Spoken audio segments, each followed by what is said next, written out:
बिस्मिल्लाहिर्रहमानिर्रहीम अस्सलाम वालेकुम।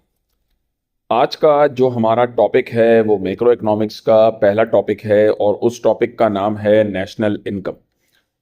नेशनल इनकम क्या होती है, उसके वेरियस कॉन्सेप्ट्स जो हैं वो क्या होते हैं, किस किस तरीकों से आप नेशनल इनकम जो है वो फाइंड आउट कर सकते हैं, वो सारी की सारी चीज़ें आपको आज के बाद इस टॉपिक के रिलेटेड जो है वो सारी की सारी चीज़ें एक एक करके वीडियोस जो हैं वो आपको यहाँ पर मिल जाएंगी। लेकिन सबसे पहले हम बेसिक कॉन्सेप्ट के हवाले से बात करते हैं कि नेशनल इनकम असल में होती क्या है। देखिए, सबसे पहले नेशनल इनकम को बयान करने से पहले मैं आप लोगों को यहाँ पर एक चीज़ इन्फॉर्म कर देता हूँ, और वो चीज़ मैं आपको इन्फॉर्म करता हूँ about micro and macro economics के माइक्रो इकोनॉमिक्स और मैक्रो इकोनॉमिक्स में क्या फ़र्क था, जो आप पहले भी पढ़ चुके होंगे।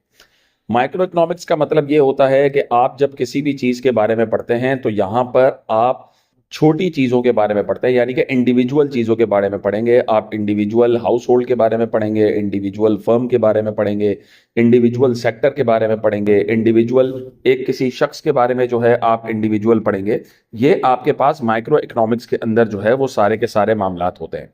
लेकिन जब हम यहाँ पर बात आते हैं मैक्रो इकोनॉमिक्स के हवाले से, तो मैक्रो इकोनॉमिक्स के अंदर आप जब किसी भी चीज़ के हवाले से बात करते हैं तो आप बात करते हैं पूरे मुल्क के हवाले से, पूरी मुल्क की इकोनॉमी, पूरे मुल्क की मईशत, पूरे मुल्क की नेशनल इनकम, ये सारी की सारी हम नेट एग्रीगेट के बारे में बात करते हैं, ना कि एवरेज या इंडिविजुअल चीज़ों के बारे में बात करते हैं।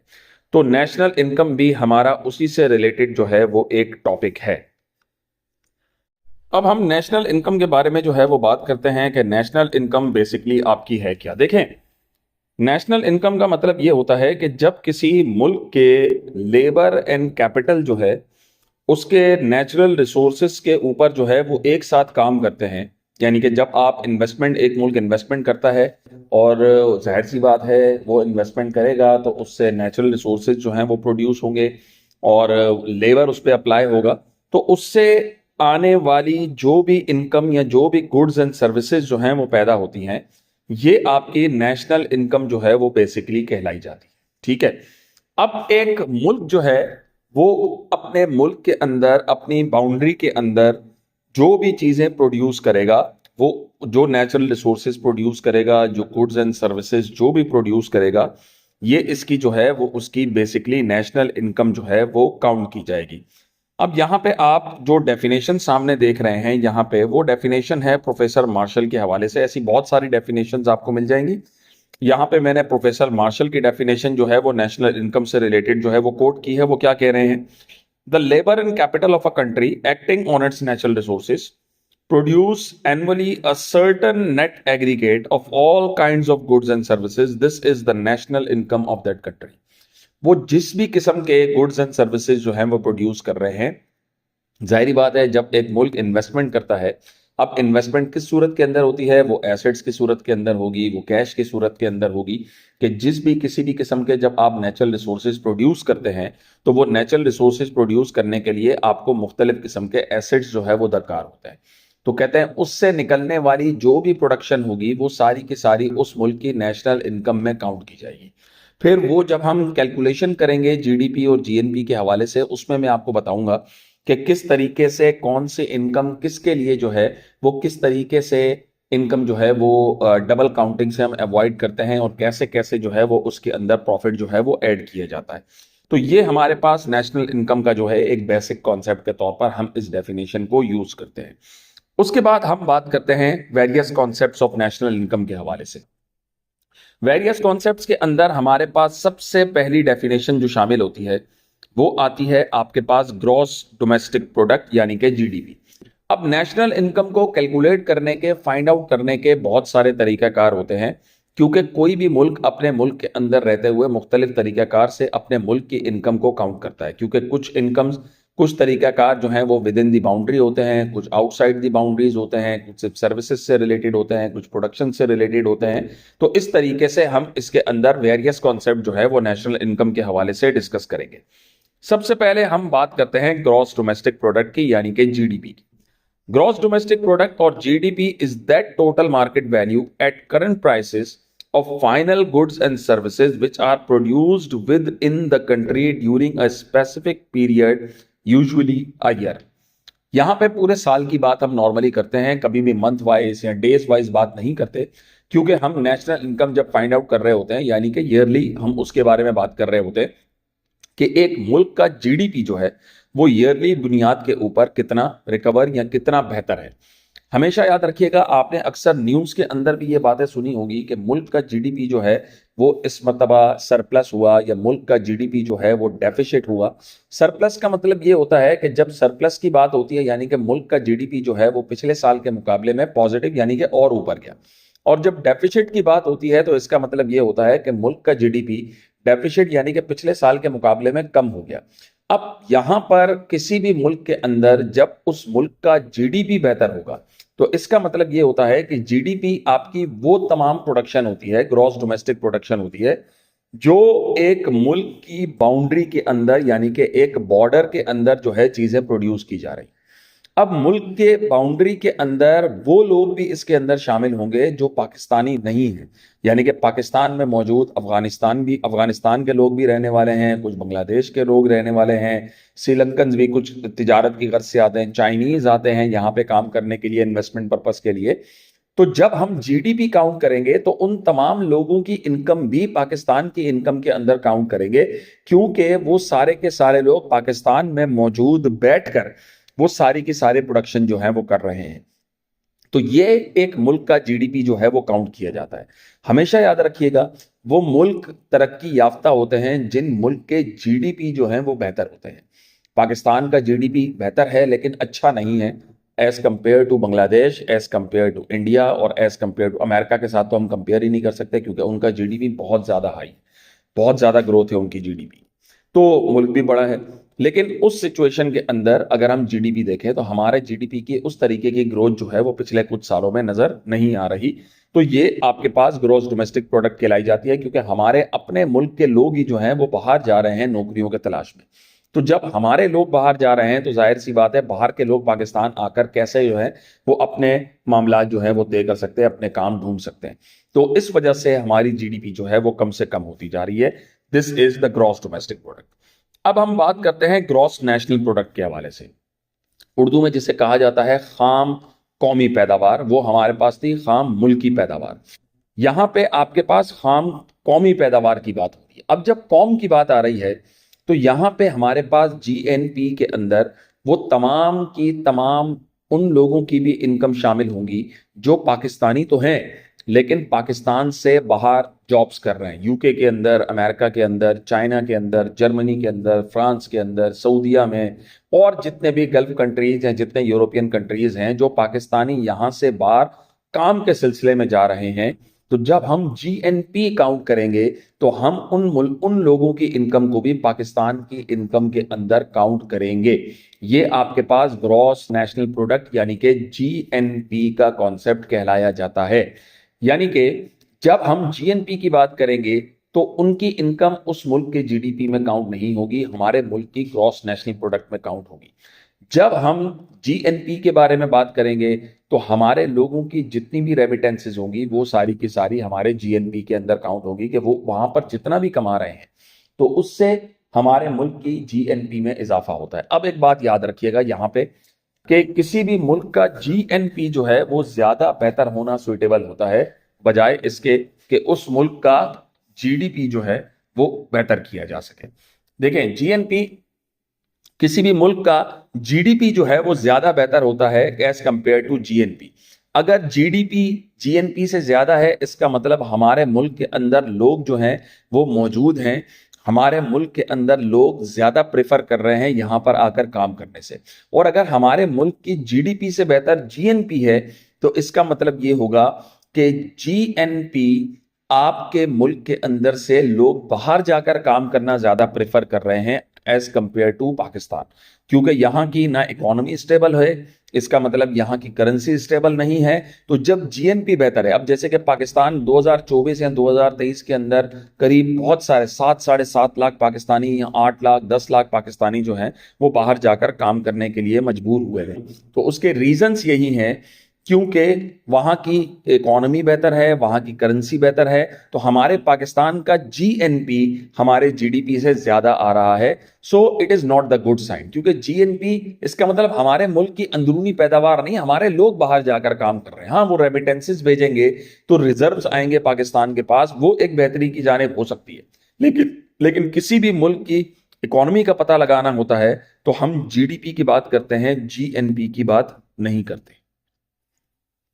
अब जीएनपी के अंदर हमारे पास दो कॉन्सेप्ट जो हैं वो यहां पर मजीद शुमार होते हैं। एक हमारे पास शुमार होता है नेट नेशनल प्रोडक्ट, यानी कि एनएनपी, जिसे आप कह सकते हैं national income at market price. और दूसरा हमारे पास नेट नेशनल प्रोडक्ट के अंदर शुमार होता है national income at factor cost. देखिए, सबसे पहले हम बात करते हैं यहां पे नेट नेशनल प्रोडक्ट की।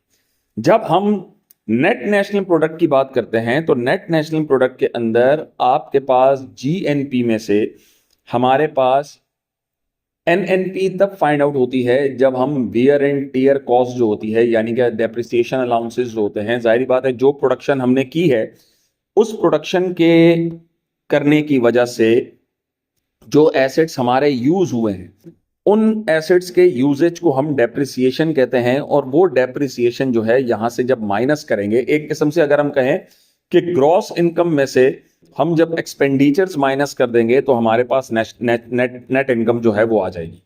इसी तरीके से ग्रॉस नेशनल प्रोडक्ट में से जब आप वियर एंड टीयर कॉस्ट और डेप्रिसिएशन अलाउंसेस और इस तरीके के जितने एक्सपेंसेस है जब वो माइनस करेंगे तो आपके पास नेट नेशनल प्रोडक्ट जो है वो आ जाएगी। अब नेट नेशनल प्रोडक्ट एनएनपी वो हमारे पास क्या है, is the total net market value of final goods and services a nation और a country produces during a word. In other words it is the GNP, जो मैं आपसे बात कर रहा था, जो मैं आपको पहले समझा रहा था, it is the GNP minus the value of depreciation allowances of capital goods. ये आपके पास जो नेट नेशनल प्रोडक्ट कहलाई जाती है, या हम इसे एक और नाम भी देते हैं national income at market prices. ठीक है, अब यहां पे the process of production of GNP during a year we have to use various capital goods, क्योंकि मैंने आपको पहले बताया जितने भी इंस्ट्रूमेंट्स हमारे यूज होते हैं उस प्रोडक्शन के अंदर उन तमाम चीजों की इंस्ट्रूमेंट्स की डेप्रिसिएशन जो है वो जब हम माइनस कर देते हैं तो हमारे पास नेट नेशनल प्रोडक्ट जो है वो आ जाती है, यानी कि national income at market price आ जाती है। ये आपके पास नीचे यहां पर इक्वेशन भी लिखी हुई है। नेट नेशनल प्रोडक्ट और national income at market price दोनों की बात सेम है। वो कब फाइंड आउट होती है, जब हम जीएनपी में से depreciation of capital allowances minus कर देते हैं तो आपके पास नेट नेशनल प्रोडक्ट आ जाती है या national income at market price आ जाती है। उसके बाद हमारे पास दूसरी एक नेशनल इनकम है, national income at factor cost. क्या होती है national income at factor cost? का मतलब होता है कि हमारी इनकम पेमेंट्स जो भी रिसीव्ड हुई हैं फैक्टर्स ऑफ प्रोडक्शन के। फैक्टर्स ऑफ प्रोडक्शन मैंने आपको बताई हैं, चार किस्म की, आपको पता होगा, आपने माइक्रो इकोनॉमिक्स के अंदर हमारे लेक्चर के अंदर सुनी होंगी। Land, labour, capital and entrepreneurship या organisation. It can also be derived by net national product in the following manner. कुछ नेट नेशनल प्रोडक्ट भी इसे कह सकते हैं। ठीक है, अब यहां पे आपके पास जो है वो नेट नेशनल प्रोडक्ट क्या आती है, ये बीच में एक चीज हमारे पास जो है वो गलती से आ गई है, मेल या इन एंड डी मी, ये कोई ऐसी चीज नहीं है, यहां पे मैं इसे कैंसिल कर दीजिएगा। नेशनल इनकम और NIFC is equal to net national product minus indirect taxes. अब ये इनडायरेक्ट टैक्सेस क्या है? इनडायरेक्ट टैक्सेस वो टैक्सेस होते हैं जो गवर्नमेंट के पास इनकम के तौर पर नहीं पहुंचते। इनकम से मुराद ये है कि जो हमारी इनकम से डिडक्ट होते हैं वो डायरेक्ट टैक्सेस होते हैं। इनडायरेक्ट टैक्सेस का मतलब ये होता है कि हम गवर्नमेंट को डायरेक्टली पे नहीं कर रहे, किसी के थ्रू पे कर रहे हैं। जस्ट लाइक सेल्स टैक्स, हम सेल्स टैक्स जब भी कोई प्रोडक्ट खरीदते हैं तो हम उसे डायरेक्ट पे नहीं कर रहे होते, हम उसे किसी दुकानदार के थ्रू, किसी शॉपकीपर के थ्रू जो है हम गवर्नमेंट को टैक्स पे कर रहे होते हैं, तो इसे हम इनडायरेक्ट टैक्स कहते हैं। और जो डायरेक्ट टैक्स के अंदर अगर मैं आपकी एग्जांपल लूं तो डायरेक्ट टैक्स के अंदर आपके पास इसकी एग्जांपल में चीज आ जाती है, वो आपके पास कहलाई जाती है जो आपकी इनकम है, जो आपकी मंथली सैलरी होती है, जो आपका इनकम टैक्स होता है, वो आपकी डायरेक्ट टैक्स कहलाए जाते हैं। ठीक है, ये हमारे पास तो कहता है नेट नेशनल प्रोडक्ट में से जब हम इनडायरेक्ट टैक्सेस माइनस कर देते हैं और सब्सिडीज प्लस करते हैं। सब्सिडीज क्या? गवर्नमेंट की तरफ से दिए गए अलाउंसेस या गवर्नमेंट की तरफ से दिए गए हमारी इनकम के अंदर जो है वो कुछ ऐसी सब्सिडीज जो गवर्नमेंट ने पे करनी है। जैसे कि अभी मैं बात करता हूं अगर इलेक्ट्रिसिटी बिल के हवाले से कराची में, कि भाई अगर आपने 6 महीने तक 200 से बिलो यूनिट्स जो है वो यूज किए हैं, तो आपके बिल की जो भी पेमेंट होगी वो आपकी गवर्नमेंट पे करेगी, जब तक आप अंडर 200 बिल्स यूटिलिटी यूनिट्स जो है वो कंज्यूम करते रहेंगे। ये आपके पास सब्सिडीज है गवर्नमेंट की तरफ से, कि बाकी अगर जो भी एक्स्ट्रा एक्सपेंसेस होंगे वो गवर्नमेंट पे करेगी, वो एम्प्लॉय यानी कि जो यूजर होगा उसे बेनिफिट्स, उसे सब्सिडीज दी जाएंगी। तो इस तरीके से आप national income at factor cost जो है, national income at factor cost find out कर सकते हैं। उसके बाद हमारे पास यहां पर तीसरे नंबर पे हमारा वेरियस कॉन्सेप्ट के अंदर चीज आती है नेशनल इनकम। अब national income is the total money value of all the final goods and services produced in a country during a period of a certain year। कहता भाई उस तमाम चीजों से मनी जितनी हमें हासिल हुई है, फाइनल गुड्स एंड सर्विसेज जो हमने प्रोड्यूस किए जीडीपी से, उससे हासिल होने वाली जो हमारी इनकम है, कहता है वो सारी की सारी इनकम आपकी नेशनल इनकम के अंदर कहलाई जाती है। ये आपकी कहलाई जाती है national income. Up to arrive at national income of the country, some adjustments of the following nature have to be made। कुछ एडजस्टमेंट हम करते हैं। इनडायरेक्ट टैक्सेस उसमें से जो हैं वो माइनस होती हैं, कुछ शुमार की जाती हैं, कुछ माइनस होती हैं। फिर उसके बाद ट्रांसफर पेमेंट्स होती हैं, गवर्नमेंट सब्सिडीज उसके अंदर शुमार की जाती हैं, और आखिर में स्टेटिस्टिकल डिस्क्रिपेंसी। स्टेटिस्टिकल डिस्क्रिपेंसी का मतलब हम ये कह सकते हैं, अभी हम जब इसके बाद वाला टॉपिक पढ़ेंगे कि जब हम नेशनल इनकम को कैलकुलेट करना सीखते हैं तो हमारे पास 3 मेथड होते हैं उसके अंदर, production method, expense method and income method.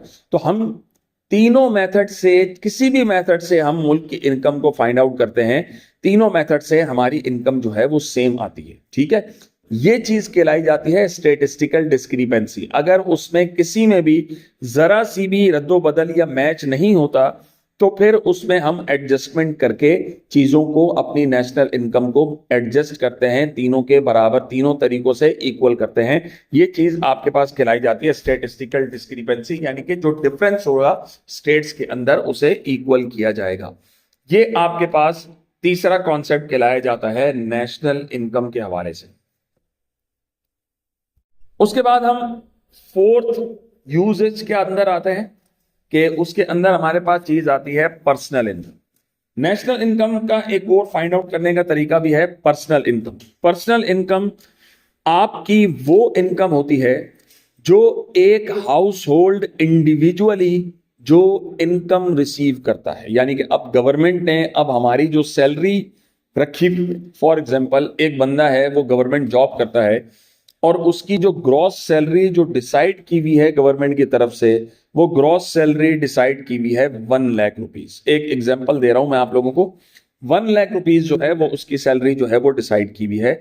ये आपके पास उसकी पर्सनल इनकम है। ठीक है, जो इंडिविजुअली, जो हाउस होल्ड के हवाले से जो है वो इंडिविजुअली जो है, एक्चुअली इंडिविजुअल जो है ड्यूरिंग अ ईयर, पूरे साल के अंदर जो भी वो कर रहा है, 1 लाख मंथली है तो 12 महीनों की जो है वो 12 लाख रुपए जो है वो हो जाएंगे। ठीक है, अब उसके अंदर कुछ एडजस्टमेंट्स होती हैं, ऐसे ही सारी की सारी चीजें नहीं दी जाती, उसके अंदर कुछ एडजस्टमेंट्स होती हैं।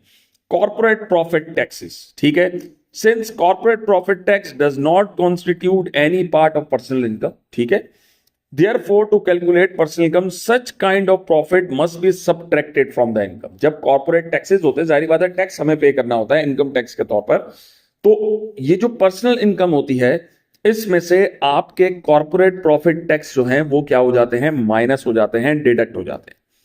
Undistributed corporate profits, in case a certain portion of the profit of shareholders is retained by the corporation with the intention to deploying it back to expand the business। अब कुछ ऐसे प्रॉफिट टैक्सेस होते हैं जिसके हवाले से government वो आपको प्रॉफिट नहीं देती, ठीक है, वो दोबारा से, जिसे हम रिटेन्ड अर्निंग कहते हैं, दोबारा से उन प्रॉफिट्स को कंपनी की इनकम के अंदर ही ऐड किया जाता है ताकि इन फ्यूचर उन्हें दोबारा से री इन्वेस्ट करके इस्तेमाल किया जा सके, बिजनेस को बड़ा किया जा सके। उसके बाद हमारे पास चीज शामिल होती है contribution for social securities, contribution made by an entrepreneur into the social security fund of the government for the benefit of employees is not considered the part of personal income of the entrepreneur. कहता है ये उसकी personal income में शामिल नहीं होगी। जो भी एंटरप्रेन्योर अगर होगा उसकी पर्सनल इनकम में हम कम काउंट कर रहे हैं अगर, तो ये चीजें जो सोशल सिक्योरिटी है वो एम्प्लॉयज के बेनिफिट्स हैं वो इसकी इनकम में काउंट नहीं होगी। गवर्नमेंट ट्रांसफर पेमेंट्स हैं, government payments made as pensions, unemployment allowances, scholarships, etc. to different persons are considered the part of personal income of these portions। तो कहता है ये सारी की सारी पर्सन्स, इन पर्सन्स के हवाले से ये सारी की सारी चीजें हमारी पर्सनल इनकम में काउंट होगी क्योंकि वो गवर्नमेंट पे कर रही है। Transfer payment from abroad, the remittances sent homes, जो वर्कर्स बाहर काम कर रहे हैं उनकी रेमिटेंसेज जो हैं, जो वो बाहर अपने घर फैमिलीज को पैसे भेजते हैं, तो उनकी रेमिटेंसेज भी पर्सनल इनकम के तौर पर काउंट की जाएंगी। And the last thing is business transfer payment, donation जो बिजनेस वगैरह करते हैं ये भी आपकी पर्सनल इनकम के अंदर काउंट की जाएंगी।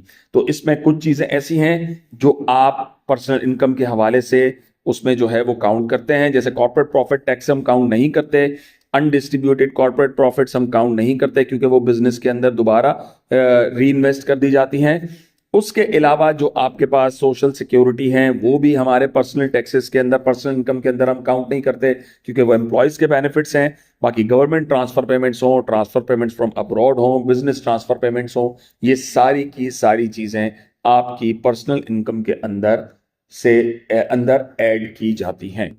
उसके बाद हम बात करते हैं डिस्पोजेबल पर्सनल इनकम। तो डिस्पोजेबल पर्सनल इनकम में आपको यहां पर एक मौजूद इक्वेशन है उसी से समझा देता हूं कि जो आपकी पर्सनल इनकम है, जैसे कि मैंने आपको बताया कि एक शख्स मंथली 1 लाख कमा रहा है और उसमें से 5,000 गवर्नमेंट को टैक्स दे रहा है एक एग्जाम्पल के तौर पर, तो 5,000 जो वो टैक्स दे रहा है ये है उसका पर्सनल डायरेक्ट टैक्स। यानी कि 1 लाख में से जब हम पर्सनल डायरेक्ट टैक्स माइनस कर देंगे तो आपके पास वैल्यू आएगी 95,000। ये वैल्यू आपकी डिस्पोजेबल पर्सनल इनकम होगी जो टैक्स वगैरह डिडक्ट होने के बाद आपके अकाउंट में क्रेडिट कर दी जाती है गवर्नमेंट की तरफ से। ये चीज आपकी कहलाई जाती है डिस्पोजेबल पर्सनल इनकम। और आज का हमारा लास्ट टॉपिक जो है वीडियो का वो है पर कैपिटा इनकम, कि पर कैपिटा इनकम जो है वो किसी भी मुल्क की किस तरीके से फाइंड आउट की जाती है। पर कैपिटा इनकम का मतलब ये होता है कि पर पर्सन इनकम, एवरेज हर बंदा पाकिस्तान के अंदर जो है उसकी इनकम क्या है, तो उसका कैलकुलेशन होती है total national income divided by, यहां डिवाइड का साइन यहां पे नहीं लगा हुआ, total national income divided by total population पर multiply by per capita income. तो इससे आपको ये आपकी पर कैपिटा इनकम जो है वो फाइंड आउट हो जाएगी।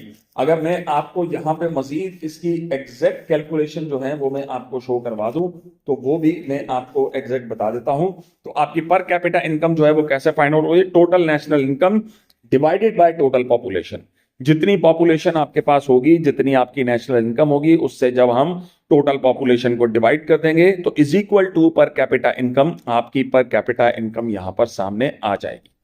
उम्मीद है आपको हमारा ये टॉपिक जो है वो समझ आया होगा। इंशाल्लाह नेक्स्ट वीडियो में कि ये जीडीपी जीएनपी कैलकुलेट कैसे किया जाता है इस वीडियो के साथ हाजिर होगा इंशाल्लाह।